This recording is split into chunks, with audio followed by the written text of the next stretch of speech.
సంక్షేమ పథకాలు, అంగన్వాడీ వర్కర్లకు సంక్షేమ పథకాలు పనిచేస్తూ ఉంది. ఈ రోజు మనం శాంతియుతంగా ఇక్కడ నిరసన తెలియజేస్తామని చెప్పి వారం కిందటే పత్రికా ప్రకటన చేశాం. రాష్ట్రంలో ప్రభుత్వానికి తెలుసు.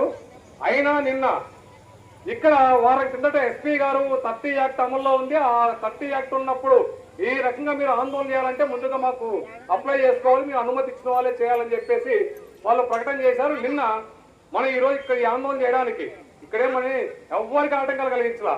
ఈ పర్మిషన్ కూడా ఈ పోరాటానికి కూడా మన సిఐటి సెక్రటరీని 4 ఆఫీసులు తిప్పినారు. ఎస్పీ ఆఫీస్ కి, డిఎస్పీ ఆఫీస్ కి, సిఐ ఆఫీస్ కి.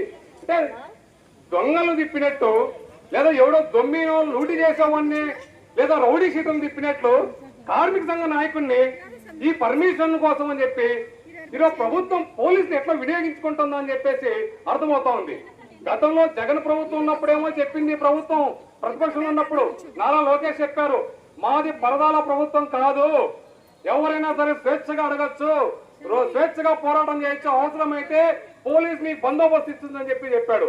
మరి నిజమేనేమో జగన్ ఏమో మాకు ఇబ్బందులు పెడుతున్నాడు, కనీసం ఈ లోకేష్ అన్న వస్తే మా బతుకులు మాట్లాడుకుంటే బతుకులు కాదు, మా బతుకుల్ని ఇంకా అధ్వానంగా మార్చే స్థితిలో ఇప్పటికీ ప్రభుత్వం ఉందని అర్థమైంది. సంవత్సరం అయింది మీరు వచ్చి. గత సంవత్సరం మనం పోరాటం చేసినప్పుడు 42 రోజులు రోడ్ల మీద కూర్చున్నప్పుడు లోకేష్ అన్న, చంద్రబాబు అన్న, ఇంకా ఏ అన్నలో తమ్ములు అక్కలు అందరూ మన టెంటుల్లోకి దూరినారు.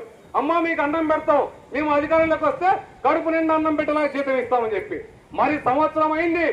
సంవత్సరం నుంచి అంగన్వాడీలకు 1 రూపాయి జీతం పెంచడానికి ఎందుకని చంద్రబాబుకు చేతులు రావాలని చెప్పి మేము అడుగుతా ఉన్నాం.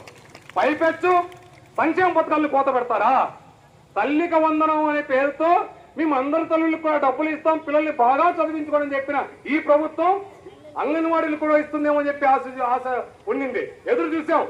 తీరా మొన్న బ్యాంకుల్లో డబ్బులు జమ అయినప్పుడు చెప్తా ఉన్నారు, అంగన్వాడీలకు కానీ లేదా ఇతర స్కీమ్ వర్కర్లో ఉన్న చాలా మందికి డబ్బులు రాలేదు అని చెప్పి.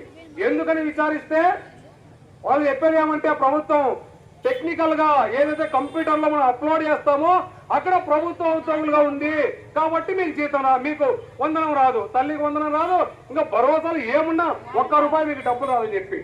అదే ప్రభుత్వం గ్యాస్ కూడా అదే